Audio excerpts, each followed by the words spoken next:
মানে এসেছে দেখেন, এই যে আমাদের ইয়েরা এসেছে, মূর্খদের আড্ডা, ধর্ম ব্যবসা চলছে পুরোদমে ধর্মান্ধদের নিয়ে, তাই নাকি ভাই?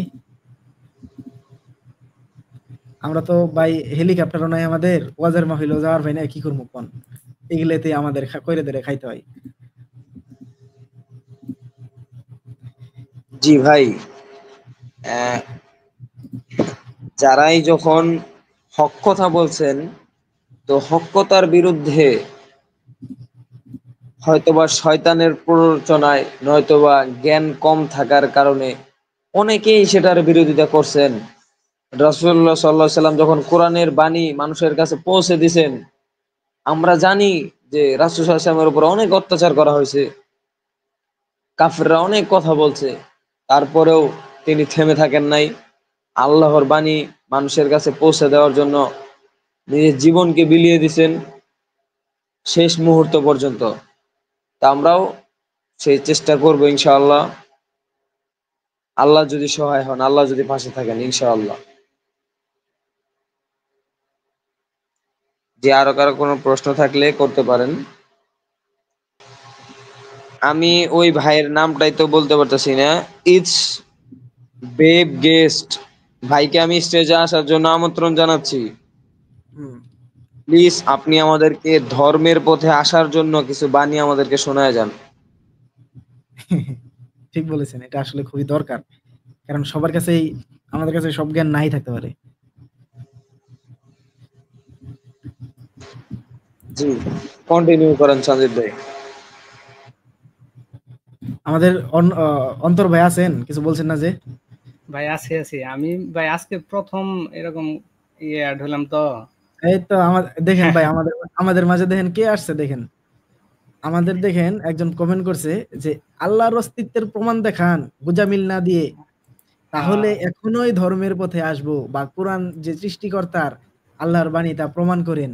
ভাই আমার প্রমাণ করানোর প্রয়োজন নাই, আপনি ধর্মে আসলেও আমার কিছু যায় আসে না, না আসলেও কিছু যায় আসে না। ভাই আমার কোনো আল্লাহর অস্তিত্ব প্রমাণ কি জন্য করতে হবে? আল্লাহ আর কি বলছে আল্লাহর কোনোভাবে প্রমাণ করতে? আমাদেরকে প্রমাণ দেখে বলছে বিশ্বাস করতে, আমরা প্রমাণ কি জন্য করতে যাব ভাই? আমার প্রমাণ কি জন্য লাগবে? আর যদি প্রমাণই করতে হয় সেটা আবার বিশ্বাসের অংশ থাকে সেটা ভাই। বিশ্বাস কেমনে করবো? হ্যাঁ, সেটাই তো বিষয়টা। প্রমাণ হইলে তারপর তো বিশ্বাসের প্রশ্নই আসতেছে না, যেটা প্রমাণ তো ওইটাতে আর বিশ্বাসের কি থাকলো? তবে তবে হ্যাঁ, এই বিষয় নিয়ে যদি আপনি একটু তর্ক বিতর্ক করতে চান, আপনাকে অনেক লজিকই দেখাতে পারবো, কিন্তু আপনি মানবেন না।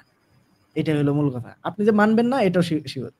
বিশ্বাস কি দেখে করেন? না ভাই, আমরা বিশ্বাস তো দেখে করি না ভাই। না দেখে বিশ্বাস করার কথা বলা হয়েছে কোরআনে। যে গায়েবের প্রতি বিশ্বাস রাখে। আমরা গায়েবের প্রতি বিশ্বাস রাখি, না দেখে বিশ্বাস করি ভাই। তবে তারপরেও যদি আপনি আপনার আপনার পয়েন্টটা আপনি আপনার স্ট্যান্ডার্ডটা বলবেন, আপনি বিজ্ঞান দ্বারা বুঝতে চান, অলৌকিক দ্বারা বুঝতে চান, না সাহিত্যের দ্বারা বুঝতে চান? আপনার স্ট্যান্ডার্ড কি? আপনি কি দ্বারা প্রমাণ চান? সেই ধারাটা আপনি বলে দেন, আমরা প্রমাণ দেওয়ার চেষ্টা করব। তবুও জি আমাদের সঞ্জিত ব্যাপারে ভাই, আমি যেমন এখানে একটা কথা বলি। সঞ্জিত ভাই, আমি একটা কথা বলি। হ্যাঁ, যিনি যে ধর্মেরই হোক না কেন, আর যদি সে নাস্তিক হয়, তাহলে আমার প্রশ্নটা কথাটা পরে ভিন্ন দিকে চলে যাবে। কিন্তু যদি সে কোনো না কোনো ধর্মের হোক, সে আল্লাহর অস্তিত্বের প্রমাণ চাক বা সে তার প্রভুর প্রমাণ অস্তিত্বের প্রমাণ চাক, কোন ধর্ম পালনকারী তার প্রভুর অস্তিত্ব প্রমাণ করতে পারবে না। তবে হ্যাঁ, যদি কেউ মূর্তি আকারে করে, তাহলে সেটা যে তার প্রভু এটাই প্রমাণ করতে পারবে না, কারণ সে তার প্রভু নিজেই নিজেকে রক্ষা করতে জানে না। স্ট্রেট জবাব। যদি কেউ কোনো ধর্ম মানে, সে তার যাকেই খোদা হিসেবে বিশ্বাস করুক, সে তার খোদার অস্তিত্বের প্রমাণ দিতে পারবে না। আচ্ছা। জি, আশা করি ভাই উত্তরটা পাইছেন। উনি আসলে নাস্তিক, বুঝছেন? দেখেন কি কমেন্টটা করছে। লেখা থাকলো আর দেখেই এত বড় অন্ধবিশ্বাস। আচ্ছা, লেখা থাকলো দেখেই এত বড় অন্ধবিশ্বাস। জি ভাই, লেখা থাকলো দেখেই এত বড় অন্ধবিশ্বাসটা করছি। অন্ধবিশ্বাস যদি না করি ভাই, ইমানই থাকবো না আমাদের। আর আপনি যদি অন্ধবিশ্বাস না চান, আপনি যদি প্রমাণ চান, আপনি কোন ভিত্তিতে প্রমাণ চান সেটা আমাদের বলুন। আমরা সেই ভিত্তি দ্বারা আপনাকে প্রমাণ দেওয়ার চেষ্টা করব। কিন্তু আপনি যে মানবেন না এটাও আমরা জানি। আপনি বলুন যে আপনি কোন ভিত্তিতে প্রমাণ চান। এটা জাস্ট আমাদের বলুন। যে কোন ভিত্তিতে প্রমাণ চান? বিজ্ঞানের আলোকে চান? যুক্তির আলোকে চান? নাকি সাহিত্যের আলোকে চান? না অলৌকিকতার আলোকে চান? কোনটা ভিত্তি? আপনার ভিত্তিটা কি? আপনি কি মানবেন? চাক্ষুষ প্রমাণ ছাড়া প্রমাণ হয় নাকি? মানে চাক্ষুষ প্রমাণ চান? ভাই আপনি আগে আমাকে বেশ কিছু প্রমাণ দিবেন। যেমন আপনি অক্সিজেন গ্রহণ করেন। আপনি আমাকে একটু অক্সিজেন যে গ্রহণ করেন, এটা আমাকে একটু প্রমাণ দিবেন যে আপনি অক্সিজেন গ্রহণ করেন কিনা। চাক্ষুষ প্রমাণ দিবেন। যে চোখে দেখছেন কিনা।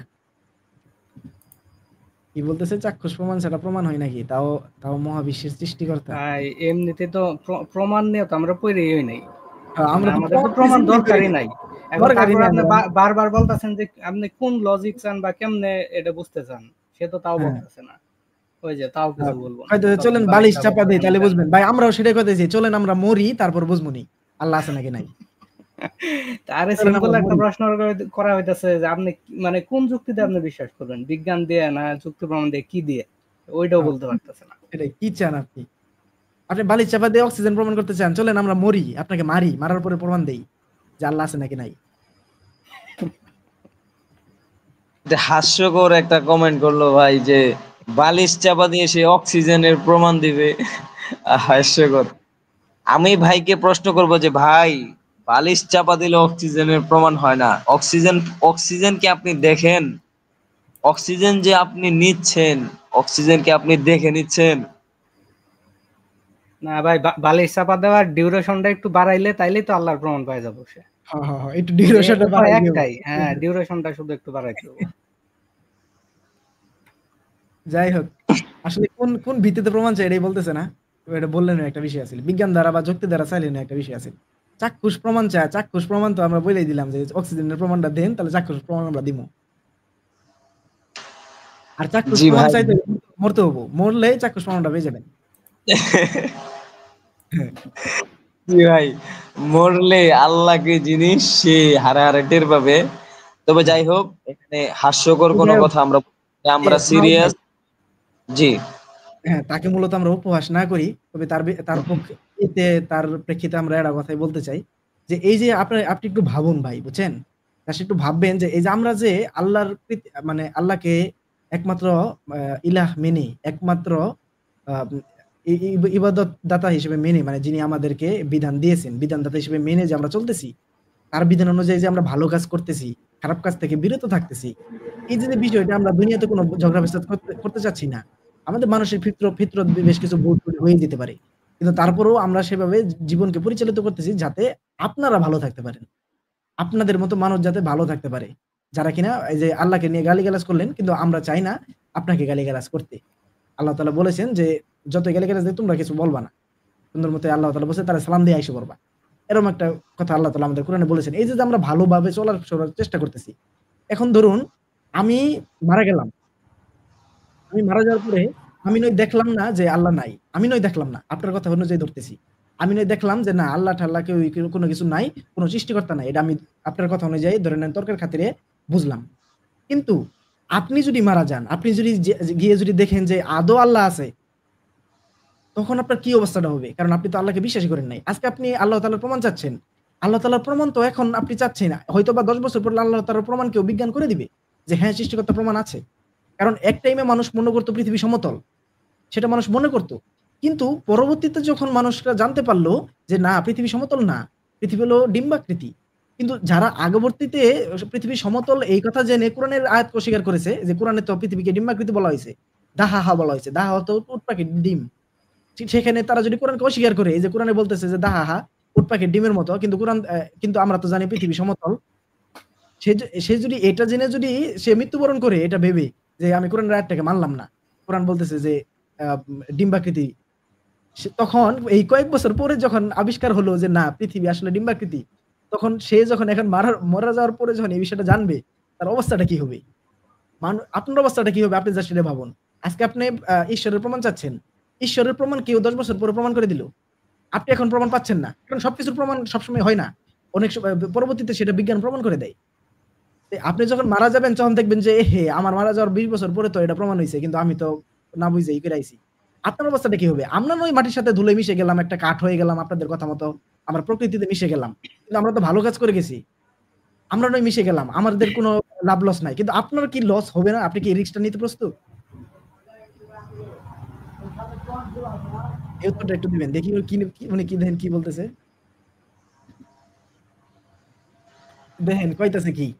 অক্সিজেন নাই। খুশি? এবার আল্লাহ আছে প্রমাণ দেন। বুঝছেন? দেখেন কি কইতাছে, মানব সৃষ্ট আল্লাহকে না মানলে মানুষ ভালো কাজ করে না। আচ্ছা, ভাই মানব পরে সৃষ্ট পরে আল্লাহকে কিন্তু না একটা মানলে মানুষ ভালো একটা কাজ। কাহিনী আছে। হ্যাঁ ওই যে আল্লাহরে মানবেন না, পরকাল মানবেন না, এখন এই মানে ইহকালে আমি আপনার প্রতি যে অন্যায়টা করে গেলাম, এটার ফিনিশিংটা কি দিবেন তখন? হ্যাঁ সেটাই। হ্যাঁ, এটাও একটা যুক্তি আছে। আচ্ছা ধরেন আমি আপনার পরিবারের কাউকে সুন্দর সুন্দর করে কোনো আঘাত দিয়েছি বা মেরে ফেলেছি। এখন আপনিও আমাকে কোনোভাবে মারতে পারলেন, আমি পলাতক। এখন এই বিচারটা আপনি আমাকে করতে পারলেন না। আপনি তখন কি করবেন? আপনি তো আমার বিচার করতে পারেন না। আমি তো আপনার পরিবারের জন্য কাউকে মেরে ফেলে এসেছি। সেই সেইজন্য সেই ন্যায় বিচারের জন্য তো অন্তত একটা আখিরাত দরকার। যে জায়গায় সম্পূর্ণভাবে ন্যায় বিচার হবে। এগুলো কি আপনার কাছে যুক্তিসঙ্গত মনে হয় না? আপনি চাচ্ছেন প্রমাণ। কিন্তু ভাই, আপনি প্রমাণ আমি প্রমাণ স্টেজে আসার জন্য অনুরোধ করছি, আসলে ভালো আপনার হতো। আমার আসবেন। ঈশ্বরের প্রমাণ, আমার আল্লাহর প্রমাণ আমি ওনাকে দিতাম খুব যৌক্তিক ভাবে। তারপর উনি মানলে মানলো, না মানলে ওনার ব্যক্তিগত ব্যাপার। কারণ আল্লাহ তাআলা কোরআনের ভিতরে বলছেন যে হেদায়েতের মালিক একমাত্র তিনি, তিনি যাকে হেদায়েত দেন একমাত্র সেই হেদায়েত প্রাপ্ত হয়। সুতরাং ভাইকে আমি স্টেজে আসার জন্য বলবো যে ভাইয়ের সাথে মানে দুইটা কথা বলতাম। ওই যে আমাদের লাইভে যারা যুক্ত আছেন তাদের অন্য কোনো বিষয়ে প্রশ্ন করার থাকলে প্রশ্ন করবেন। আমাদের জ্ঞানে থাকলে যথাযথ উত্তর দেওয়ার চেষ্টা করবো ইনশাআল্লাহ। দেখেন আমাদের নাস্তিক ভাই দেখেন কি কইছে। জি বিচার ভাই, হলে দিয়ে। সঞ্জিত ভাই এই বিষয়ে আমি কথা বলি। সঞ্জিত ভাই এই বিষয়ে আমি একটু কথা বলি। হ্যাঁ, যে যে ভাই এই প্রশ্নটা করছেন, আপনি যেই হন, আপনি আমার আল্লাহকে না মানেন, আপনি অবশ্যই সৃষ্টিকর্তায় বিশ্বাস করেন। যদি করেন, কাকে বিশ্বাস করেন আপনি একটু উল্লেখ করবেন দয়া করে প্লিজ। আর যদি কোনো প্রকার সৃষ্টিকর্তাকে বিশ্বাস না করেন তাহলেও সেটা উল্লেখ করবেন। কারণ উনি আপনার জন্য দুই ধরনের আলটিমেটাম বা প্রশ্ন উত্তর রয়েছে আমাদের কাছে। আমাদের আল্লাহর অস্তিত্বের প্রমাণও দিতে পারবো। বিশ্বাস করে না। বিশ্বাস করে না এজন্য আচ্ছা, কমেন্ট করছে। কোনো কিছুই উনি বিশ্বাস করেন না, ঠিক আছে ভাই। কোন সৃষ্টিকর্তা আপনি বিশ্বাস করেন না। কোনো কিন্তু ধর্মই মানেন না, কোনো সৃষ্টিকর্তা মানেন না, ঠিক আছে ভাই। এখন আপনি আপনার বিবেককে প্রশ্ন করেন যে আপনাকে বানাইলো কে? আপনি অটোমেটিক্যালি আসতে পারেন না, ইম্পসিবল। আচ্ছা আপনার এটা কমেন্ট, এটা শুধু তার বিবেককে বলা লাগবে না, এটা সে বিজ্ঞান দিয়ে প্রমাণে যায়। সে তো কিন্তু আপাতত বিজ্ঞান দ্বারা বিজ্ঞান তো তো চাচ্ছে বিশ্বাস না। করবো। বিজ্ঞান দ্বারা সে চাইলেই তো আমরা দিতে পারি। বিজ্ঞান সেটাই, দ্বারা এখন চাচ্ছে সে না, সে যুক্তি দ্বারাও সে চাচ্ছে যদি না। না, সে আমার ভাই চাচ্ছে বিবেক নাই, আমি এত হ্যাঁ, বিবেকবান মানুষ না, সে তো চাক্ষুষ যাই প্রমাণ সে চাচ্ছে। বিজ্ঞান দিয়ে কিন্তু যাই। হ্যাঁ, সে যে চাক্ষুষ প্রমাণ চাচ্ছে, চাক্ষুষ প্রমাণ কিভাবে সম্ভব? কারণ আল্লাহ তো আমাদের ধরাছোঁয়ার বাইরে।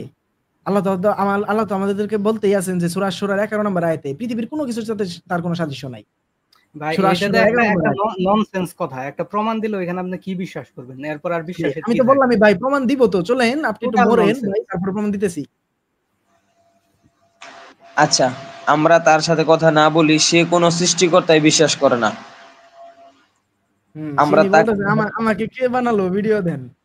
সঞ্জিত ভাই, হ্যাঁ, তাকে কে বানালো সেই ভিডিও আমি এখন দিতে আমি পারবো না, তবে আহ্বান জানাবো হুম, সে যেন ধর্মীয় গ্রন্থগুলো পড়ে দেখে, যে কোনো ধর্মের ধর্মীয় গ্রন্থগুলো যেন তিনি পড়ে দেখেন। ধর্মীয় গ্রন্থ পড়ার পর এটা তার ব্যক্তিগত ব্যাপার, সে পড়লেও পড়তে পারে, না পড়লে না পড়তে পারে। সে যদি তার সৃষ্টিকর্তা যে একজন আছে এই বিষয়ে যদি জানতে চান, যে কোনো একটা ধর্মীয় গ্রন্থ পড়েন। তবে আমরা ব্যক্তিগতভাবে আপনাকে আহ্বান করব, আপনি কোরআন পড়ে দেখেন, আপনি ক্লিয়ার হবেন, আপনার প্রশ্নের উত্তর সব পাবেন, সব, অল এভরিথিং। কোরআন যদি শুরু থেকে সে পড়া শুরু করে সে কবে যে এটা তো আমার মনেরই কথা। জি, আপনি এখানে হাজারটা প্রশ্ন করতে পারলেও হাজারটা প্রশ্নের উত্তর আপনাকে ভাই আমরা দিতে পারবো না। তবে আপনার যদি প্রশ্ন থাকে সৃষ্টিকর্তা আছে কি নাই এটার দেখেন আপনার প্রমাণ দেখেন দেখেন কি আপনি কোরআন পড়ে দেখতে পারেন। দেখেন কি আপনাকে কমেন্ট অনুরোধ, কোরআন পড়ে দেখেন।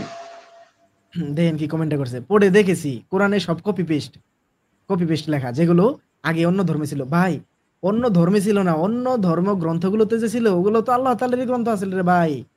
আল্লাহ তাআলাই তো পাঠাইছিল একে একে করে, কিন্তু মানুষরা বিকৃত করে ফেলাইছে। যার জন্য আল্লাহ তাআলা পরিপূর্ণভাবে একটা সত্যায়নকারী রূপে এই কোরআনকে দিছে, যেন এখানে সকল ধর্মের কতটুকু সত্য কতটুকু মিথ্যা এটা আমরা যাচাই করতে পারি, সকল এবং ধর্মের। এবং আল্লাহ হেফাজত তাআলা এটাও করছে বলছেন, যাতে পূর্ববর্তী ধর্মগ্রন্থগুলোর মতো মানে বিকৃত না হয়। হ্যাঁ, বিকৃত যাতে না হয়। And আপনি বলতেছেন ভাই ওগুলো আল্লাহরই কিতাব। আপনি মনে করতেছেন যে কোরআন শরীফ একমাত্র আল্লাহর কিতাব, বাকিগুলো না, না ওগুলো আল্লাহর কিতাব ছিল। কিন্তু তারা বিকৃত করে ফেলেছে। যে আচ্ছা, বিকৃত করছে উনি ভাবতেছেন যে পূর্ববর্তী যে কিতাব ছিল, যেমন এই যে ঈসা আলাইহিস সালামের উপরে, মুসা আলাইহিস সালামের উপরে, হুম, হ্যাঁ, হুম, উনি হুম, ভাবতেছেন যে কোরআন ওইগুলোর অনুকরণে বানানো হয়েছে। হ্যাঁ, হ্যাঁ, হ্যাঁ। তৎকালীন তৎকালীন রাসূল সাল্লাল্লাহু আলাইহি ওয়াসাল্লামের যুগের কাফেররা এটাই বলছে, কিন্তু তারা দেখছে যে হ্যাঁ, তাদের পূর্বের কিতাবকে মানুষ বিকৃত করে ফেলছে। এজন্য আল্লাহ তাআলা পূর্বের কিতাবের সত্যতা এই কোরআনে বলে দিয়েছেন। পূর্বের কিতাবে আসলেই কি ছিল, মানুষ কি বানাইছে। ভাই, একমাত্র আপনাকে অনুরোধ করব, আপনি ব্যক্তিগতভাবে কোরআনটা পড়ে দেখবেন, অর্থটা বুঝবেন। অযথা আচ্ছা, অযথা প্রশ্ন করবেন না, জ্ঞান নির্বোধের মতো প্রশ্ন করবেন না ভাই। যদি কষ্ট পেয়ে থাকেন দুঃখিত। তিনি দেখেন কি বলতেছে, বিকৃতি করেছে, প্রমাণ দেন। ভাই এটাই তো সবথেকে বড় বিকৃতি। আপনি ঈসা ঈসা এই ধর্মের দিকে তাকায় দেখেন। ঈসা আলাইহিস সালাম হইলো নবী, তিনি একজন মানুষ যে কিনা পৃথিবীতে আসছিল, এটাও তারা বিশ্বাস করে। কিন্তু আপনার যুক্তিতে আপনি দেখেন না, একটা মানুষ কোনোদিন ঈশ্বর হতে পারে? এটা বিকৃত নাকি? আল্লাহ তাআলা তো সেটাই কোরআনে বলছেন যে তারা তাদের ঈসা আলাইহিস সালামকে এবং মারিয়াম আলাইহিস সালামকে তারা বানায় নিয়েছিল। মানে ঈশ্বর বানায় নিয়েছে। আল্লাহ তাআলা কোরআনে এটাই বলছে। এটাই আল্লাহ তাআলা বলছে যে তারা বিকৃত করে ফেলেছে। কোন বিষয়গুলো বিকৃত করেছে সেটা আল্লাহ কোরআনেই বলে দিছে। এটা কি আপনার কাছে বিকৃত মনে হয় না? কি লেভেলের দেখেন আবার কি কমেন্ট করতেছে। দেখেন কি লেভেলের ধর্মান্ধ। এজন্যই বলা হয় দুনিয়ার সবথেকে বড় বাটপার যখন সবচেয়ে সবচেয়ে বড়দের সাথে দেখা হয় তখন ওই ধর্ম ব্যবসা শুরু হয়। আচ্ছা, আপনি ধর্ম ব্যবসার দিকে আবার যাইতেছেন কে? আপনি থাকবেন সৃষ্টিকর্তার মধ্যে। ধর্ম ব্যবসা তো পরের বিষয়। আপনি আচ্ছা সৃষ্টিকর্তার ভাই, মধ্যে থাকবেন। আমরা যে এতক্ষণ কথা বলতেছি, কারো কাছে 1 টাকা আমরা চাইছি এই কথার বিনিময়ে? অথচ যারা ধর্ম ব্যবসা করে তারা ধর্মের আলোচনা করার কমপক্ষে হয়তো এরকম রেকর্ড আছে, 1 বছর আগে, 1 মাস আগে, 2 মাস আগে, 6 মাস আগে, পূর্বে থেকেই একটা ফিক্সড অ্যামাউন্ট করে রাখে যে সে আধা ঘন্টা 1 ঘন্টা ধর্মের কথা বলবে, তাকে এত টাকা দিতে হবে। কিন্তু আমরা এখানে কোনো টাকা চাই না, আমরা সেইটার বিরুদ্ধেই প্রতিবাদের জন্য এখানে আসছি ভাই। আপনি একটু বিবেক দিয়ে খাটান, বিবেক দিয়ে চিন্তা করেন। আপনার হ্যাঁ, সব প্রশ্নের উত্তর আপনি নিজেই পাবেন, আমাদেরকে প্রশ্নের উত্তর দিতে হবে না। দেখেন আবার দেখেন কি প্রশ্ন করতেছে। আপনাদের জন্য এসব গাল গল্প, কিচ্ছা কাহিনী বেঁচে আছে। আচ্ছা বুঝলাম, কিচ্ছা কাহিনী যেগুলো আছে সেগুলো আপনারা তো আগেই মানার কথা বলতেছি না।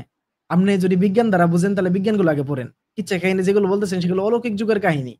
সেহেতু অলৌকিক যুগে যায় সেটা আমাদের দেখতে হবে যে আসলে অলৌকিক গুলো কি কি ছিল।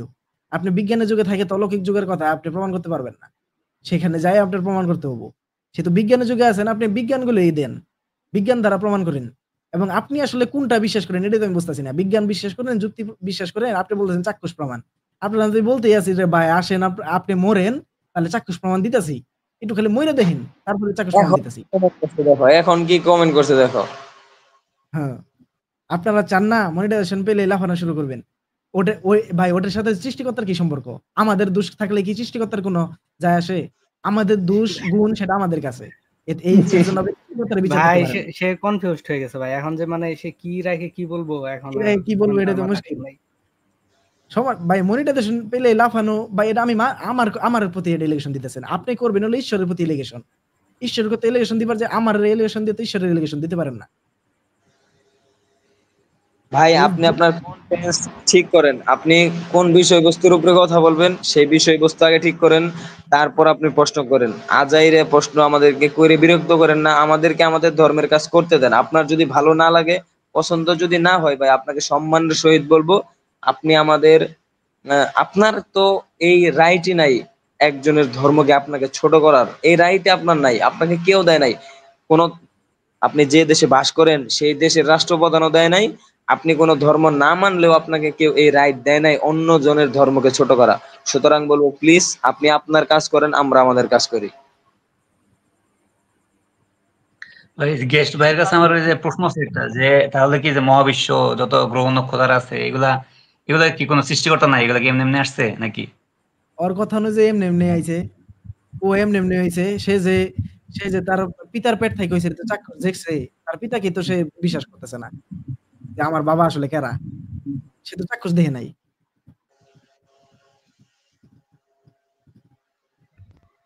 আপনি আপনার মাকে গিয়ে বলুন বা সমাজের কাউকে জিজ্ঞেস করে দেখুন আমার পিতা যে আমার পিতা এটা চাক্ষুষ প্রমাণ দেন। না না ভাই, আল্লাহ আমাকে ওই রাইট দেয় নাই যে আমি বলবো যে আপনার উপরে গজব গজব পড়ুক, এটা আমি বলবো না। তাহলে বললেন আল্লাহর গজব পড়ুক। না ভাই আপনার উপরে আল্লাহর গজব পড়বে কেন? বলবে কেন আমরা আল্লাহ আল্লাহ? দোয়া করবো যাতে আপনার প্রতি আল্লাহ তাআলা হেদায়েত দেন। ভাই আপনি যদি ঈশ্বরের প্রমাণ চান, আপনি সুন্দর মতো আপনার মাকে জিজ্ঞাসা করবেন, আপনার বাবাকে, আপনি কোত্থেকে আসলেন, আপনি কি থেকে সৃষ্টি হয়েছেন, আপনি কি থেকে সৃষ্টি হয়েছেন, আপনি কি ছিলেন 1400 বছর আগে যে কোরআন নাজিল হয়েছে, আল্লাহ তাআলা পাঠাইছেন, সেই দেখেন কোরআনে আছে। 1400 দেখেন বছর আগে আল্লাহ বলে দিছে আপনি কোত্থেকে আসছেন, আপনার অস্তিত্ব কি, আপনার নিজের অস্তিত্ব কি, ঈশ্বরের অস্তিত্ব আপনি পরে ধরেন, আপনার নিজের অস্তিত্ব কি 1400 বছর আগে আল্লাহ কোরআনে বলে দিছে। সুতরাং আপনি আপনার বাবাকে যদি বিশ্বাস করেন, আপনার মাকে যদি বিশ্বাস করেন যে তারা যে আপনার বাবা মা, আপনি সেটার প্রমাণ কই পাইলেন? দেখেন কি কইতেছে, বিশ্বাস করবো কেন বলো? ডিএনএ টেস্ট আছে না? আপনার সেই ডিএনএ টেস্টের কথা বলতেছি তো। আপনার তাহলে আমি বিজ্ঞান দিয়ে বলতেছি বিজ্ঞান আপনার তো বললো। না শুনেন না অন্তর ভাই সেই যে ডিএনএ জি, জি। টেস্টের কথা বলতেছে, আমরা তো ডিএনএ টেস্ট চাইতেছি যে আপনি ডিএনএ টেস্ট সেটাই। আমাদের কাছে চান যে আল্লাহ তাআলা যা আছে এটা ডিএনএ টেস্ট চান। আপনি তো চাক্ষুষ প্রমাণ চাচ্ছেন, ডিএনএ টেস্ট চাচ্ছেন না। জি ভাই, আপনি আপনি তো ডিএনএ শুরু টেস্ট থেকে চান এটাই যাতে বলতেছেন। বিজ্ঞান দ্বারা ডিএনএ টেস্ট করে দেই। বিজ্ঞান দ্বারা আল্লাহ ডিএনএ আল্লাহ টেস্ট ছাড়া তো করে কেউ দেই যে দাবিও কি করে আছে। নাই যে আকাশ পৃথিবী সকল কিছু আল্লাহ মানে কেউ যে সৃষ্টি করছে এটা আল্লাহ ছাড়া কেউ দাবিও করে নাই এই পর্যন্ত। আচ্ছা ভাই, আচ্ছা ভাই, ওরে আপনি যাই বলবেন ও স্বীকার করবো, ও এখন ওর বাপ মারে অস্বীকার করছে, যেটাই যুক্তি দিবেন, যে প্রমাণই দিবেন ও অস্বীকার করবে। সুতরাং ও যদি অস্বীকারই করে, ওকে আমার বোঝায় সময় নষ্ট করে লাভ কি, আমরা অন্য কন্টেস্টে কথা বলি, ওর কমেন্ট গুলো আমরা না দেখি। হুম। ভাই একটা একটা জিনিস ভাইবে দেখেন, ও যে ওর পিতামাতার সন্তান এইটুকু এমনি বিশ্বাস পাইতেছে না, ও ডিএনএ টেস্ট করলে তারপর ওর বিশ্বাস বিশেষ করে কারণ যাবো। লাগবো। আমি হলে তো বলতাম যে আমার কিছু ভালো লাগবে না, আমি এমনি বিশ্বাস করি। ও মানে টেস্ট করব, তাইলে বুঝেন অবস্থা। ওর নিজেরই টেস্ট করতেছে, ওই তো আল্লাহরে ওইভাবে অন্তর টেস্ট ভাই করতে দারুণ একটা যাইব। কথা বলছেন। যাই হোক বাদ দেন। উপহাস করা ঠিক নেই, নিন্দা করা ঠিক নেই। এই বিষয়টা বাদ দেন, ওর কমেন্ট আর পড়েন না, ওর মতো বিশ্বাস নিয়ে থাকুক, ওকে আল্লাহ হেদায়েত দিক, বুঝার তৌফিক দান করুক। আমাদের এটাই, আমরা আমাদের মূল পয়েন্টে চলে আসি। এ মনে হয় জার্মান ভাষা শিখতেছে বুঝছেন, জার্মান ভাষায় লিখছে যে ই সাইসে গেস্ট, মানে আমি আমার নাম গেস্ট। ও আচ্ছা, জার্মান ভাষা না? জি জি জার্মান ভাষা এটা। বুঝতে পারছি। এই যার এখন থাক, ওগুলা নিন্দা করা ঠিক হবে না।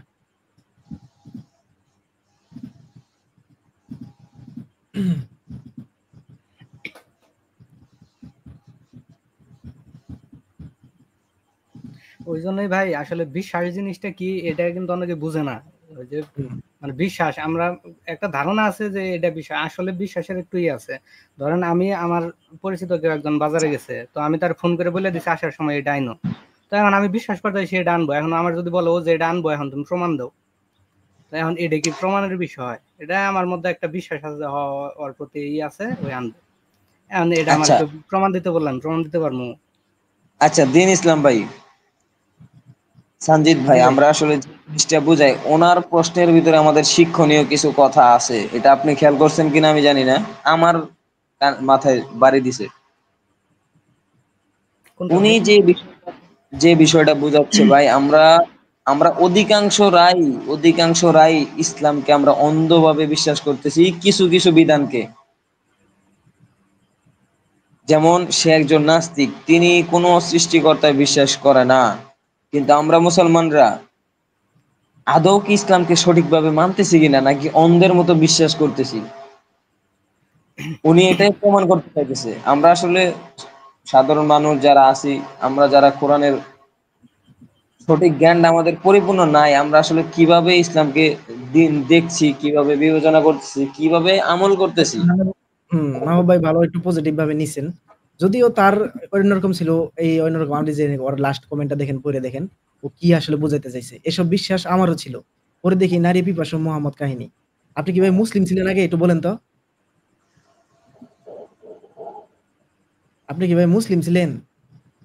বলতেছে মাহবুব ভাই নাস্তিক হয়ে যাবে কদিন পর। ভাই সেটা আপনার ভাবতে হবে না। আপনি আগে আপনার নিজেরটা ভাবেন। নাস্তিক হয়ে যাওয়ার প্রশ্নই আসে না ভাই। আমরা আপনার মতো প্রমাণ খুঁজি না, চাক্ষুষ প্রমাণ খুঁজি না, ডিএনএ টেস্ট করা লাগে না আমাদের। আচ্ছা, এক্স মুসলিম আপনার মূলত যে সমস্যাগুলো হয়েছে আমি যেটা বুঝছি, আপনি কোরআন রে বুঝতে গেছেন হলো তাফসির দ্বারা, হাদিস দ্বারা, যার জন্য আপনার এই অবস্থা, বুঝছেন? আপনার এই অবস্থা হতো না। আপনি কোরআনকে কোরআন দ্বারাই বুঝুন, কোরআন শরীফটারে নিজস্বভাবে বুঝুন, এবং পুরো যে ওল্ড কনসেপ্ট গুলো সেগুলো সবগুলো মাথা থেকে ঝাড়েন, ঝাড়ার পরে পড়া শুরু করেন। আপনি আপনার উত্তর পেয়ে যাবেন। মোহাম্মদ সাল্লাল্লাহু আলাইহি সাল্লাম নারী পিপাসু ছিল নাকি ভালো লোক ছিল সেটা দেখতে পারবেন। হযরত মুহাম্মদ সাল্লাল্লাহু আলাইহি সাল্লাম কয়টা বিয়ে করছে এটাও কোরআনে উল্লেখ নাই। আপনি হাদিস দ্বারা, আমরা তো হাদিস দ্বারা সেগুলো বিশ্বাসই করি না যে তিনি 11-12টা বিয়ে করছেন। আমরা সেগুলো বিশ্বাস আমি বললাম সঞ্জিত ভাই, উনি আমাদেরকে ওইটাই বলতেছে, আমরা অন্ধবিশ্বাসী হাদিসের দিকে, তাফসিরের দিকে, ওলামায়ে কেরামদের বয়ানের দিকে, তারা কিভাবে ওয়াজ করে সেই ওয়াজের দিকে আমরা অন্ধবিশ্বাসী। এজন্যই উনি, ওনার কথা ঠিক আছে, ওনার প্রশ্ন ঠিক আছে। হ্যাঁ, ওনার এই ঠিক আছে। কিন্তু উনি যে নাস্তিক এটাই, ওই পথে যায় যে তিনি নাস্তিক হইছে। নাস্তিক আমরাও হয়েছে।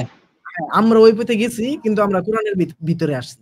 আমরা আরো কোরআনের ভিতরে আসছি। কিন্তু আপনি ওই পথে যায় সেরে আপনি আমরা আল্লাহর নির্দেশনা মানতে, এটাই হ্যাঁ, আমরা আল্লাহর বিশ্বাস, আমরা আল্লাহকে, ভাই আমাদের আকীদা কি, আমরা আমাদের আকীদাটা আগে ক্লিয়ার করে নেই ভাই। আ- আমাদের ভিতরে এখন অনেক দর্শক যুক্ত হয়েছে।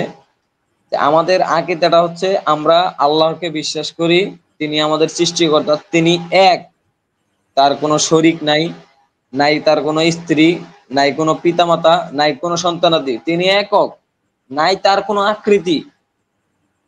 এটা কিন্তু গুরুত্বপূর্ণ একটা বিষয়, তার কোনো আকৃতি নাই। তিনি আমাদের আমাদের আমাদের পার্সপেক্টিভে তার আকৃতি নেই, আমাদের পার্সপেক্টিভে। সৃষ্টিকর্তা, তিনি আমাদেরকে আকৃতি দিয়েছেন, তিনি প্রত্যেকটা জীবজন্তুকে আকৃতি দিয়েছেন, তার কোনো আকৃতি নাই। আমরা কল্পনাও করতে পারবো না, কল্পনা করার রাইট নাই তিনি কেমন, এই কল্পনা করার রাইটও আমাদেরকে উনি দেন নাই। আরে যে দেখেন, ও দেখেন কি সুন্দর করে দেখেন প্রমাণ করছে, অর্ধের মূল কথায় আসতেছে ও। ভাই আচ্ছা আচ্ছা ও দেখেন কইতেছে, নামাজের নিয়ম কোরআনে কোথায় লেখা? নামাজ কিভাবে আচ্ছা পড়েন? ভাই আমরা নামাজ পড়ি না তো।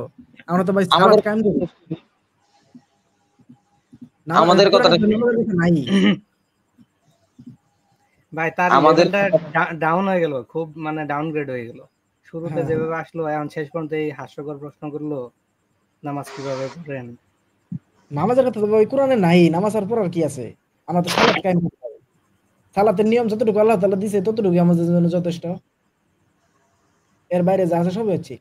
লাস্ট কখন নামাজ পড়লেন? ভাই আমরা নামাজ পড়ি না তো, আমি বললাম তো। আমরা নামাজ পড়ি না ভাই।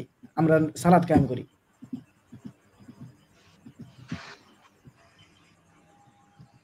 জি ভাই, আমাদের মূল উদ্দেশ্য কি, আমরা আমাদের আকীদা কি এই বিষয়ে কথা বলতেছিলাম। তো আল্লাহ তাআলা একক, এইটাতে আমরা বিশ্বাস করি, তার কোনো আকৃতি নাই, তিনি কারো প্রতি মুখাপেক্ষী না, তিনি কোনো কাজ করছেন কারো কাছে জবাবদিহিতা তার করতে হবে না। হ্যাঁ, তারপর আমাদের বিশ্বাস কি, তারপর আমাদের বিশ্বাস হলো রিসালাত। পূর্ববর্তী নবীরা আল্লাহর রাসূল নবী ছিলেন, আল্লাহর বিধিনিষেধ সমাজে প্রতিষ্ঠা করছেন, এবং তাদের উপরে কিতাব দেওয়া হয়েছে, হ্যাঁ, এবং মুহাম্মদ রাসূলুল্লাহ সাল্লাল্লাহু আলাইহি ওয়াসাল্লাম আল্লাহ তাআলার শেষ রাসূল, শেষ পয়গম্বর, নবী ও রাসূল। তার উপরে আমাদের কোরআনকে তার উপর অবতীর্ণ করা হয়েছে, এটাই আমাদের মূল বিশ্বাস। দেখেন মাহবুব ভাই, জি। ওর প্রশ্নটা শুনেন। আল্লাহ তাদের অন্তরে ও তাদের কানে মোহর লাগিয়ে দিয়েছেন, এবং তাদের চোখসমূহে রয়েছে পর্দা। আল্লাহই চায় না এই আয়াতে আমি সঠিক পথে থাকি। না, মূলত আল্লাহ চায় না, এই কনসেপ্টটা ভুল আপনার। আপনি ওই আয়াতটুকু পড়েছেন, কিন্তু ওই আয়াতের পরিপ্রেক্ষিতে আল্লাহ তাআলা কি বলছেন সেগুলো তো আপনি পড়েন নাই। আপনার তো সমস্যাটাই ওই জায়গাতে। আপনি সূরা আল আনামের ১১০ নম্বর আয়াত পড়েন, সূরা আরাফের ১৭৯ নম্বর আয়াত পড়েন, সূরা বাকারার ৭ নম্বর আয়াত পড়েন। এমনকি আপনি সূরা তহার ১২৪ নম্বর আয়াত পাবেন। আমি দাঁড়ান, সূরা তহার ১২৪ নম্বর আয়াতটা আপনাকে দেখাই। কি গুমরাহি জিনিসটা যে কি এটাও আপনাকে কনসেপ্টটা ক্লিয়ার করব, দাঁড়ান। আপনি একটু ধীরে ধীরে লাইনে আসতেছেন।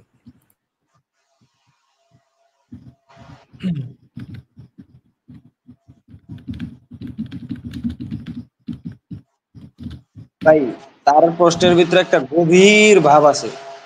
হ্যাঁ, হ্যাঁ, তিনি আসবে ভাই, লাইনে আসবে। তুমি রেফারেন্সটা বের করো, এই ফাঁকে আমি একটা কথা বলি। হুম। যে তিনি যে বললো আল্লাহ হয় চায় না এই আয়াতে আমি সঠিক পথে থাকি। আচ্ছা, আল্লাহ যদি নাই চায় যে তুমি সঠিক পথে থাকো, তাহলে তোমাকে আল্লাহ জ্ঞান বুদ্ধি দিছে যে তুমি কি করলে জান্নাতে যাবা, কি করলে জাহান্নামে যাবা। তোমাকে আল্লাহ সালাত কায়েম করতে বলছে, সৎকর্ম করতে বলছে। কিছু কোরআনে কিছু উপদেশ দিছে, কিছু বিধান দিছে, যেগুলো তোমাকে পালন করতে হবে, যেগুলো তোমার বিধান ফরজ মানতে হবে। মানলে তুমি জান্নাতি, না মানলে আল্লাহ তোমাকে পাকড়াও করবে কঠিন আযাবে। আল্লাহর কঠিন আযাব তোমাকে পাকড়াও করে নেবে। এটা তুমি নিজের জ্ঞান বুদ্ধিতে বিশ্বাস করতে হবে। এখন যদি আপনি সেটা বিশ্বাসই না করেন, তাহলে তো এখানে কিছু করার নাই। আপনি বিশ্বাস করছেন যে সৎকর্ম করলে আপনি জান্নাতে যাবেন, অসৎকর্ম করলে আপনি জাহান্নামে যাবেন। এখন আপনি নিজেই সিদ্ধান্ত নেন, আপনি জান্নাতে যাবেন নাকি জাহান্নামে যাবেন। আপনি কাকে মানবেন কি মানবেন না। এখন মাহবুব ভাই ওর বিষয়টা কি জানেন, ও বলতেছে তাহলে আল্লাহ গোজামিল দিল, বুঝছেন, নিজের আয়াতরে নিজে গোজামিল দিতেছে। ভাই আপনারে আমি দেখাচ্ছি, আয়াত দেখাচ্ছি, আপনি একটু ধৈর্য ধরে শুনেন, আগে আর কমেন্ট করেন না, আমি আপনাকে আয়াতগুলো দেখাচ্ছি। একে একে আপনাকে যে আয়াতগুলো দেখাবো আপনি একটু এগুলো পড়বেন, ঠিক আছে? আপনাকে আমি দেখাচ্ছি। আপনি বলেছেন যে সূরা বাকারা ৭ নম্বর আয়াতটা আপনি বলেছেন যে আল্লাহ তাআলা তাদের অন্তরে মোহর মেরে দিয়েছে, তাদের কানসমূহ একদম মানে কানকেও সহ বধির করে দিয়েছে। চলুন আমরা একটু কোরআনের অন্যান্য যে আয়াতগুলো আছে এগুলো মিলিয়ে এবং সূরা বাকারার এই ৭ নম্বর আয়াত সহ মিলিয়ে আমরা একটু বুঝার চেষ্টা করি, হ্যাঁ? আমি একটু স্ক্রিন শেয়ারটা দিয়ে দিচ্ছি। আ দেখুন যে দেখতে পারতেছেন কিনা। এটা হলো সূরা আল আনামের ১১০ নম্বর আয়াত। আপনি যে সূরা বাকারার ৭ নম্বর আয়াতটা বলেছেন সেখানে তো আপনি নিজেই বলেছেন কি আল্লাহ তাআলা বলেছেন সেটা মাথায় রাখেন এবং এই আয়াতটা পড়ে দেখেন। আমি তাদের অন্তর দৃষ্টিসমূহ পাল্টে দেব। যেমন তারা কোরআনের প্রতি ১ম বার ঈমান আনেনি। তার মানে চিন্তা করে দেখেন, কোরআনের প্রতি যখন ১ম বার কেউ ঈমান আনে নাই, তখনই আল্লাহ তাআলা দৃষ্টিসমূহ অন্তর পাল্টে দিছে। এই কথাটা খেয়াল রাখবেন। এবং আমি তাদেরকে তাদের অবাধ্যতায় ঘুরপাক খাওয়ায় অবস্থায় ছেড়ে দিব। আপনি জাস্ট চিন্তা করে দেখেন, আপনি যদি কোরআনের প্রতি ১ম বারে ঈমান না আনেন, তাহলে আপনাকে অন্তরদ্বারে বধির করে দেওয়া, অন্তরদ্বারে অন্ধ করে দেওয়া হচ্ছে, দৃষ্টিসমূহ সহ পাল্টে দেওয়া হচ্ছে এবং অবাধ্যতায় আপনাকে ঘুরপাক খাওয়ানো হচ্ছে। আপনি শুধু অবাধ্যতায় ঘুরপাক খাবেন। এই হচ্ছে একটা বিষয়। এবং চলেন আরেকটা এটা আরো স্পষ্টভাবে আমরা দেখি। এবং মূলত গুমরাহি যে কনসেপ্টটা, এই কনসেপ্টটা আমরা আগে বোঝার চেষ্টা করি। এটা হলো যে অন্তর অন্ধ করে দেওয়া এবং কান বধির করে দেওয়া, দৃষ্টিশক্তি না থাকা, মানে অন্তরের দৃষ্টি এটা না থাকা, এটা হলো আপনার গুমরাহি বলে আল্লাহ তাআলা যে গুমরা করে দেন। এই গুমরা কনসেপ্টটা কি আপনাকে বলি। আপনার ধরে নেন সত্য যে বিষয়টা, সত্য যে কনসেপ্টটা, এই সত্য কনসেপ্টটা আপনার আশেপাশে কখনো না কখনো আপনার পাশ দিয়ে হইলো বেরিয়ে গেছে। আপনাকে সত্যটা এসে হানা দিছে যে, "হে, হে আমি সত্য, তুমি আমাকে গ্রহণ করো।" কিন্তু আপনি সেই আচ্ছা সত্যকে ভাই, গ্রহণ করার জন্য, আমি বলে শেষ করি ভাই, যে আপনি সেই সত্যকে গ্রহণ করার জন্য সেই পথায় ছিলেন না। আপনি সত্যকে গ্রহণ করতে চাননি। যার জন্য সেই সত্যকে যখন আপনি গ্রহণ করেননি তখন আল্লাহ তাআলা আপনাকে সেই গুমরাহিতে লুটিয়ে দিচ্ছেন। যে আপনি গুমরাহিতে পড়ে যান। যেহেতু তুমি সত্যই মানতেছ না, তুমি যেহেতু কোরআনের আয়াতই মানতেছ না, তাহলে তোমার গুমরাহ ফালাই দেই। এই বিষয়টা দেখেন আল্লাহ তাআলা আরো ক্লিয়ার করছে কিভাবে? সূরা তাহার ১২৪ নম্বর আয়াতে। আর যে আমার স্মরণ থেকে মুখ ফিরিয়ে নেবে, স্মরণ মানে জিকির। এই জিকির আল্লাহ তাআলা বলেছেন জিকির হলো কোরআন। বুঝছেন? অন্যান্য আয়াতে আছে। সূরা আম্বিয়ার ৫০ নম্বর আয়াতে পাবেন যে আল্লাহ তাআলা বলেছেন এই কোরআন হলো জিকির, কোরআন হলো স্মরণ কোরআন। বা উপদেশ। হ্যাঁ, আর যে আমার স্মরণ থেকে, আমার জিকির সমূহ থেকে মুখ ফিরিয়ে নিবে, তার জন্য হবে নিশ্চয় এক সংকুচিত জীবন এবং তাকে কিয়ামত দিবসে উঠাবো অন্ধ অবস্থায়। অর্থাৎ আপনি যদি আল্লাহর স্মরণ থেকে আল্লাহকে বিশ্বাস করলেন না, আল্লাহরে স্মরণ করলেন না, তাহলে আপনাকে কিয়ামতে ওঠানো হবে অন্ধ অবস্থায়। তাহলে আপনি কি হলেন ইনডাইরেক্টলি?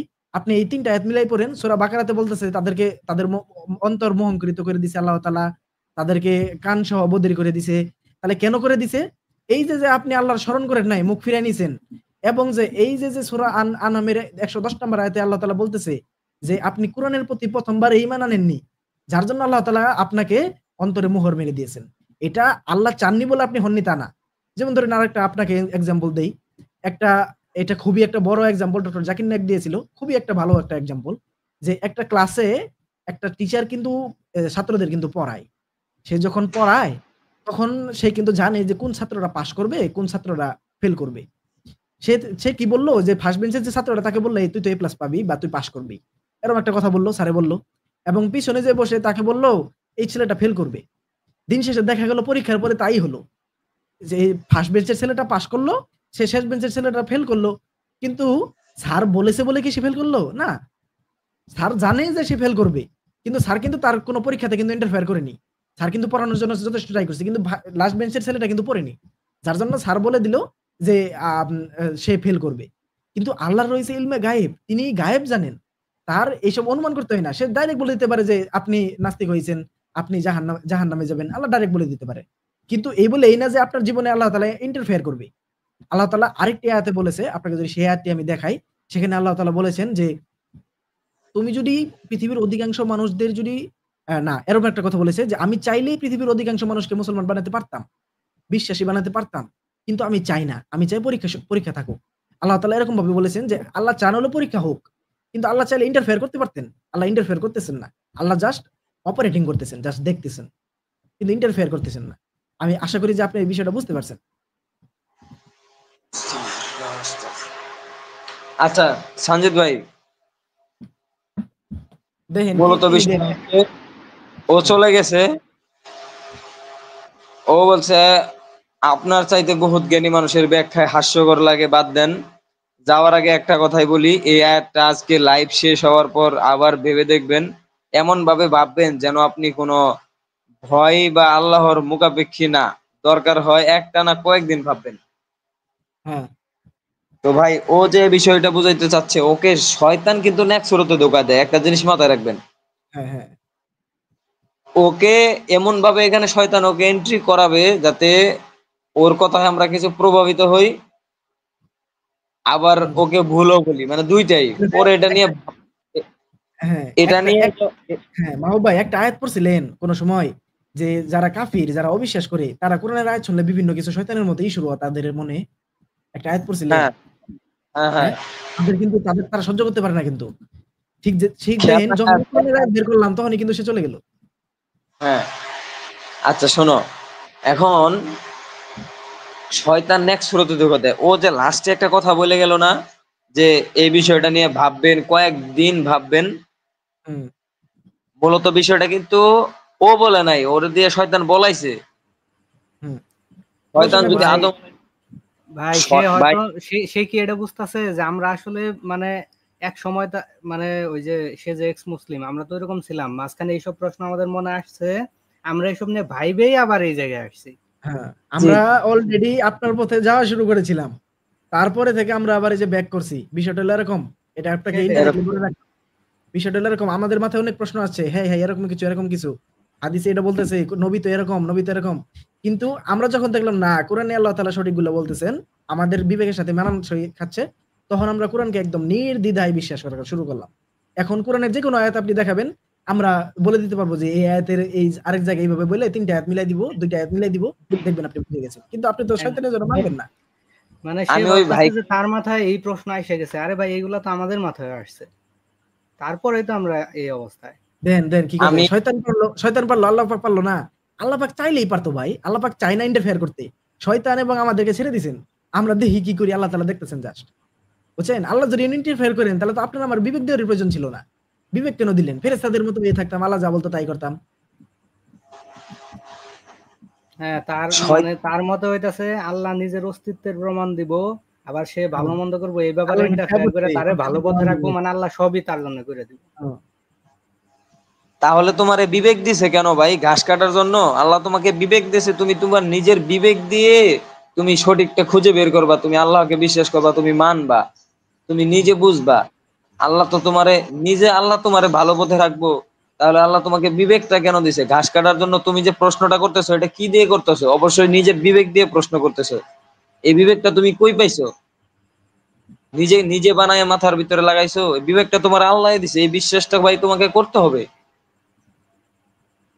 শয়তান তো নবীকেও ধোঁকা দিছে, আদম আলাইসালামকে, যিনি পৃথিবীর প্রথম মানব। তো তোমাকেও তো ধোঁকা দিতে পারে, তুমি এটা কেন বুঝতেছো না? এখন ও বলবো কি যে আদম আলাইহিস সালামকে ধোঁকা দিতে পারলো কেন আল্লাহ থাকতে? ভাই আল্লাহ চায় না আটকাইতে। আল্লাহ জাস্ট অপারেটিং করতেছেন, জাস্ট দেখতেছেন। আল্লাহ তো বলছে যে আমি পরীক্ষার জন্য তোমাদের বানাইছি। পরীক্ষা চলুক। এখন ধরে নেন পরীক্ষার হলো তো জানেই যে লাস্ট বেঞ্চের ছাত্র ফেল করবো। তাই বলে কি লাস্ট বেঞ্চের ছাত্র পরীক্ষা দিব না? বুঝেন না কেন আপনারা? বায়াসনেস থেকে বের না হলে এসব বুঝবেন না। স্বাভাবিক।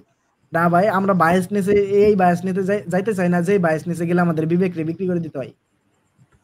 হাদিস ছাড়তে পারছেন মানে আপনারা নাস্তিক হওয়ার আরো কাছাকাছি হয়ে যাবেন, টেনশন নিয়েন না। ভাই আমরা টেনশন নিতেছি না। আপনি টেনশন নেন যে আপনি মরলে কি হবে ভাই? যখন যাই দেখবেন মরার পরে যে আল্লাহর চাক্ষুষ প্রমাণ পাইলেন, তখন কি হবে এটা নিয়ে ভাবেন। ভাই তার আবার হাদিসের প্রতি দরদ আছে। হাদিসের প্রতি দরদ আছে। আছে। আল্লাহ হেদায়েত দাও আল্লাহ, সুবহানাল্লাহ। হাদিসের প্রতি দরদ আছে, আবার আল্লাহকে বিশ্বাস করে না। আল্লাহ, ওনার জ্ঞান এখনো ঠিক আছে সাকিব ভাই, পুরোপুরি বিগড়ে যায় নাই, এখনো লাইনে আছে। আল্লাহ হেদায়েত দেখ ওনাকে।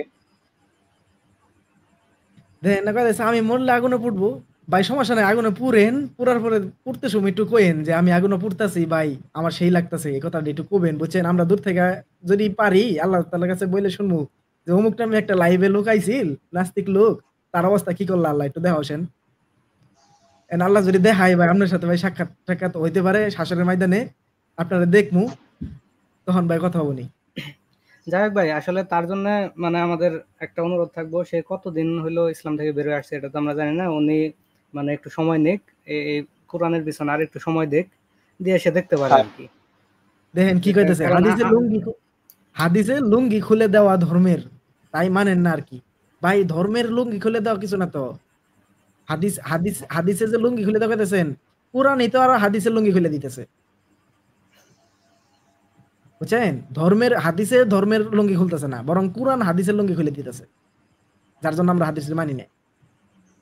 তবে হ্যাঁ, যদি কোরআনের সাথে কোনো সামঞ্জস্যপূর্ণ হাদিস থাকে সেটাকে আমরা বিবেচনা করি।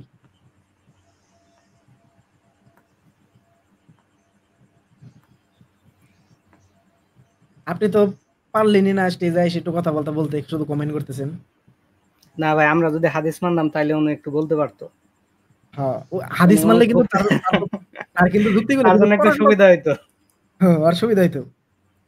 এই হাদিসটা কিন্তু মূসা আলাইহিস সালামের হাদিসের কথা বললো, হ্যাঁ? হ্যাঁ, হ্যাঁ। হাদিসের প্রতি মায়া আছে। যাক, কোনো না কোনো এক মায়াই যেন আল্লাহ আপনাকে হেদায়েত দেয়, সেই দোয়াই করি। এই ইনশাআল্লাহ ইয়ের কথা আপনি বললো, হেদায়েত তৌফিক দেন। ইয়ের কথা বললো, হাদিসে বিভিন্ন নবী সাল্লাল্লাহু আলাইহি সাল্লামের নামে বিভিন্ন বানোয়াট কিছু আছে না, যেগুলো হ্যাঁ, খুবই হ্যাঁ। মানে বিবেকহীন, সেগুলোর কথা বললো যে এগুলো তো ধর্মের, আপনাদের ধর্মের লুঙ্গি খুলে দিয়ে আবার এই ওই যে কথা বললো। নবীর ওই যে পাথরের উপরে রাখছিল, কাপড় রাখছিল, ওইগুলা নিয়ে পাথর দৌড়ানি শুরু করছিল, হ্যাঁ, হ্যাঁ, এটা হইতে ওটা পারে। ইঙ্গিত মারতেছে এগুলা। সেটাই। এগুলো ভাই আমরা বিশ্বাস করি না রে ভাই, আঙ্গরে এগুলা কয়ে লাভ নাই। আমরা অনলি কোরআনকে জীবনের একমাত্র বিধান হিসেবে মানি, বাকি যত কিছু আছে সেগুলো তথ্য, ঐচ্ছিক বা পরামর্শ, এগুলা হিসেবে মানি ভাই, কিন্তু বিধান হিসেবে শুধু কোরআন। মানে তার মধ্যে আবার কিছু কিছু হাদিসে মানে শয়তানের প্ররোচনাও মনে করি। হ্যাঁ, এমনকি কোন হাদিস আমরা আপনাদের বানানো মনে করি যে আপনারা ঢুকাইছেন। আর ভাই শুধু মনে করার কিছু নাই, ওই মানে শয়তান তো হাদিস দিছেই, ওই যে আপনার আয়াতুল কুরসি বললে ফেরেশতা নিযুক্ত হবো, সারা রাতই করব, দোয়া করব, এটা তো শয়তানই শিখিয়ে দিছে না, এটা তো হাদিসে আছে। আয়াতুল কুরসি খালি সারা সারা রাত বড় পড়ে থাকমু, দিনের হ্যাঁ, বেলা মাইশের যায় হাট পারমু। যে এই হাদিস কারা শিখাইছে, নবী বললো যে তুমি কি জানো সে কে আছিল, যে না কে আছিল, কয় সে আছিল শয়তান। মানে শয়তান তারে শিখিয়ে দিছে যে মানে এটা করলে আল্লাহ এত আমল দিব তারে, হ্যাঁ, মানে ফেরেশতা নিযুক্ত করে দিব, আরে শয়তান শিখিয়ে দিছে। একটা জিনিস, ভালো একটা জিনিস কেস করলেন আপনি। এই যে আদম আলাইহিস সালামের যে শয়তান বলেছিল যে আমি তো তোমাদের কল্যাণই চাই, তোমরা তো যদি ওই গাছের বলগো যাও, আল্লাহ কি এর জন্য না করছে জানো? আল্লাহ না করছে এই জন্য তোমরা যে চিরস্থায়ী জান্নাতে থাকবার হবা, আর তোমরা যে ফেরেশতাদের মতো হয়ে যাবা, এই জন্য আল্লাহ তাআলা না করছে। দেখেন কত সুন্দর, জান্নাতের আরো বড় পর্যায়ে সে কিন্তু নিয়ম শয়তানে কিন্তু দিচ্ছে, অনেক লোভ দেখাচ্ছে জান্নাতের কিন্তু তখনকার আদম আলাইহিস সালাম রে। ঠিক তেমনি আমাদেরও সূরা ইখলাস ৩ বার পড়লে কোরআন খতম, সুন্দর মতে সূরা মুলক পড়ে হতিলে একদম জান্নাত, কবরের আযাব মাফ, এলে কিন্তু সুন্দর মতে আমাদের শিখাইতেছে, শয়তানি শিখাইতেছে। শয়তান শিখাইতেছে। সূরা হ্যাঁ, ইয়া মানে আয়াতুল কুরসি পড়ে বুকে ফু দিয়ে ঘুমাইলে সারা হ্যাঁ, রাত ফেরেশতারা ইয়া করব, প্রোটেকশন দিবে। হ্যাঁ, এমনি এমনি প্রোটেকশন দেয় না। ভাই এটা তো মানে হাদিসে উল্লেখ আছে যে এটা শয়তানই ওরে শিখিয়ে গেছে। হয়তো আছে, হ্যাঁ থাকতে হ্যাঁ পারে। ভাই আছে, আমি দাঁড়ান, আমি দুই মিনিটের মধ্যে আপনার ওইটা দিতেছি। আচ্ছা, যাই হোক, দ্বীন ইসলাম ভাইয়ের নামটা একটু যদি জানতে পারতাম। অন্তর ভাই ইসলাম। হ্যাঁ, আমার নাম অন্তর, মানে এই আইডিটা দিয়েই মাঝে মাঝে একটু অনলাইনে এর ওর সাথে কথাবার্তা বলি আর কি। আচ্ছা ঠিক আছে অন্তর ভাই। হুম। নাম তো কি যথেষ্ট, বাকিটুকু জানার প্রয়োজন নাই, জি, ঝামেলা। নাম তো কি, ধন্যবাদ।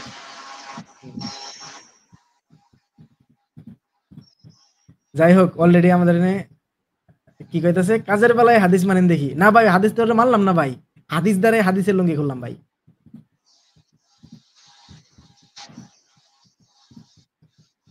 যাই হোক, অনেকেই আছেন লাইভে, সবাই একটু কমেন্ট টমেন্ট করেন। আর কেউ যদি আমাদের ইয়েতে যুক্ত হতে চান, আমি লিঙ্ক দিচ্ছি। কেউ যদি স্টেজে আসতে চান, কোনো প্রশ্ন থাকলে বা কোনো আলোচনা থাকলে, এখানে উন্মুক্ত আলোচনা হয়। আপনি যে ধর্মেরই হন না কেন, যে লাইনেরই হন না কেন, কোনো সমস্যা নেই, আপনার মতামত আপনি জানাতে পারেন। আপনার কাছ থেকে আমরাও কিছু শিখতে পারবো। যে কেউ আসতে পারেন এখানে। জি, সঞ্জিত, তোমার তো ভিডিওটা রেকর্ড হচ্ছে ইউটিউবে, না? এটা যখন এখন মানুষ সরাসরি দেখতে পারতেছে, শুনতে পারতেছে, ঠিক তেমনি ভাবে পরবর্তীতেও মানুষ আমাদের এই লাইভটা শুনবে এবং বুঝবে। হুম। সো আমরা আরো এমন কিছু কথা নিয়ে, বিষয় নিয়ে আলোচনা করি যেগুলো আমাদের জন্য শিক্ষণীয়, এবং কিছু আমল যা বর্জনীয়। হুম। জি ভাই, সো আপনি এগুলো এই বিষয়ে চাইলে করতে কিছু পারি। শুরু করতে পারেন আপনি, কিছু চাইলে। সময় তো, দর্শকবৃন্দ, আমাদের আজকের মূল টপিকটা হচ্ছে কোরআন ব্যতীত অন্য কোনো বিধান নেই। জি, আল্লাহ তাআলা কোরআনে কোরআন ব্যতীত অন্য কোনো বিধান দেয়নি, কিন্তু আমরা কিছু প্রচলিত বিষয়কে বিধান হিসেবে বানিয়ে নিচ্ছি, বিশ্বাস করছি কিছু উলামায়ে কেরামের কথা শুনে। একটু লক্ষ্য করলে আপনারা দেখতে পাবেন যে একজন বক্তা, একজন ওয়াজ করনেওয়ালা, সে আসছে মানুষের হেদায়েতের জন্য। তার উচিত সেখানে মানুষের হেদায়েতের কথা বলা। কিন্তু অন্য আরেকজন আলেম মানে মাওলানা ওয়াজ করতে এসে কি ওয়াজ করলেন, তার কি ভুল হলো, আসলে এটা কিন্তু আমাদের মুখ্য বিষয় না।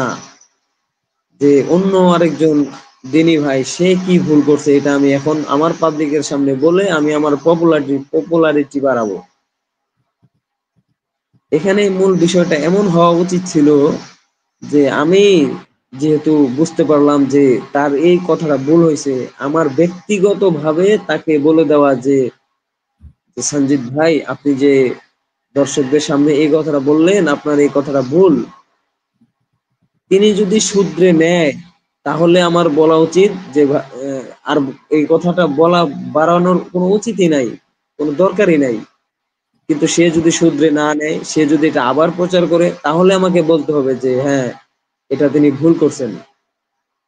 আসলে এই বিষয়গুলো আমরা অন্ধভাবে, অনেক ধর্মীয় পণ্ডিতদেরকে আমরা অন্ধভাবে বিশ্বাস করি।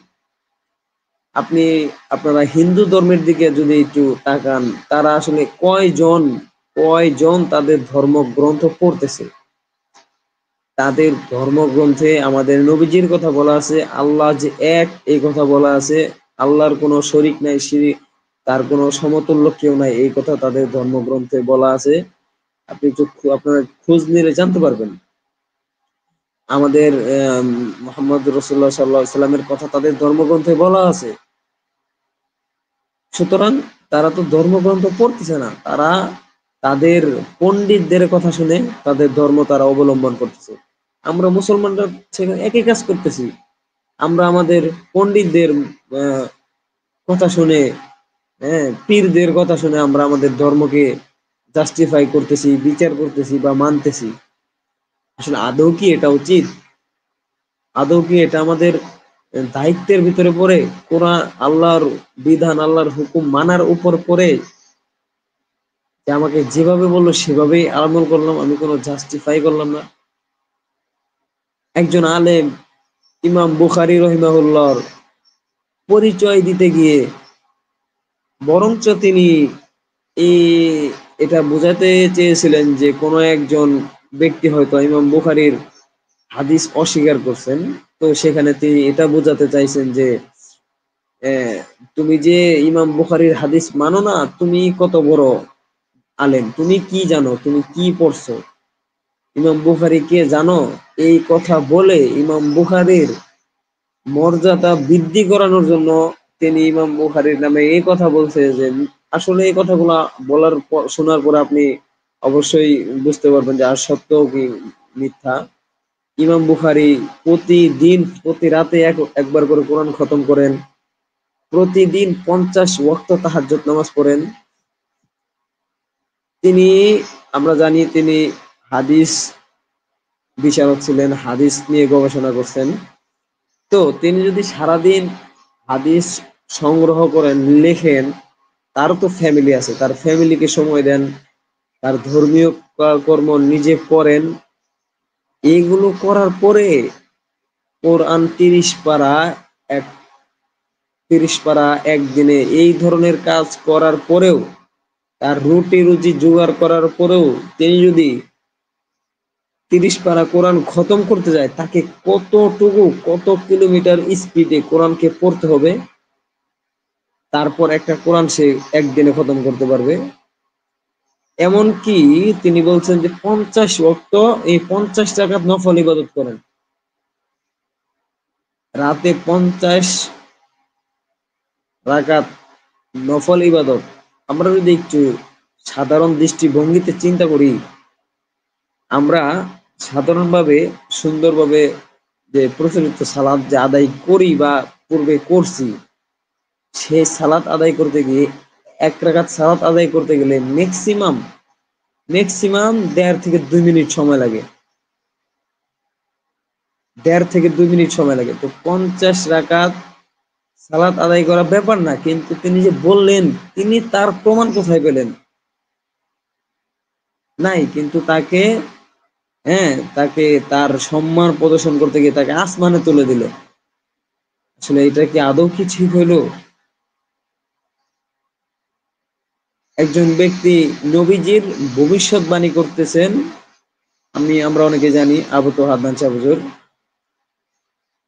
অনেক ভবিষ্যৎবাণীতে তিনি যে ইসরায়েলের যে জেরুজালেম বিষয় নিয়ে অনেক কথা বলেন, অনেক কথার সত্যতা আছে, আবার আহ, কতটুকু ভবিষ্যৎবাণী সত্য, সেই হাদিসগুলো আদৌ সত্য কিনা সেটার প্রমাণ আমরা এখনো পাই নাই। তবে একজন ভবিষ্যৎবাণী করতেছেন, নবীজির কথাটা তিনি বলতেছেন, আবার ফিলিস্তিনিদের পক্ষে আমাদের করণীয় কি, ইসরায়েলরা কিভাবে এই পর্যন্ত আসলো, এই ইতিহাস আমাদের জানার প্রয়োজন আছে। আমরা হয়তো জানি না, কিন্তু উনি ইতিহাস বই পড়ছেন, ইতিহাস শুনছেন, পূর্বের ঘটনা জানছেন, ঘটনাটা আমাদেরকে বলতেছে। আবার আরেকজন আলেম ফেসবুকে গিয়ে, তিনিও একজন হুজুর, ধর্মের কথা বলেন, তিনি লাইভে গিয়ে এই কিছুদিন আগে, রিসেন্টলি 4-5 দিন আগে একটা ভিডিও ফেসবুকে ইউটিউবে আপলোড হয়েছে, আপনারা দেখতে পাবেন। সেখানে ওই আবু তো আদনান শাহ হুজুরের বিরোধিতা করলেন। তো আসলে এই বিষয়টাই আমাদের নাড়া নাড়া দেয় যে কেন এই ধর্মের ভিতরে আমাদের বিরোধিতা থাকবে।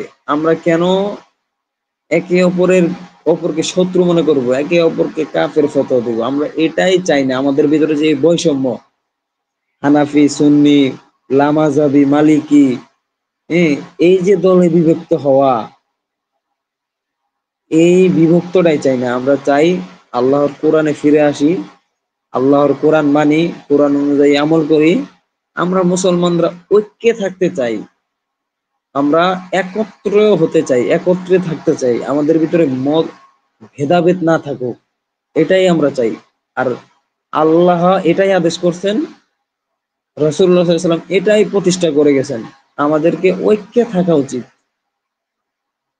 তো আমার কথা দর্শকদের জন্য এইটুকুই, যারা আমার কথা এখন শুনছেন বা ভবিষ্যতে যারা শুনবেন, তো তাদের ব্যাপারে আমার একান্ত মন, মানে আমার বলার এতটুকুই বিষয় যে আল্লাহ যেন আমাদেরকে তৌফিক দেয়, আমরা যাতে একত্রে থাকতে পারি। আমরা কোরআন নিয়ে ভাবি, কোরআন গবেষণা করি, কোরআন নিয়ে পড়ি, আমাদের জ্ঞান অনুযায়ী, সামর্থ্য অনুযায়ী আমরা আবিষ্কার করি, হ্যাঁ, আমরা একত্রে থাকি।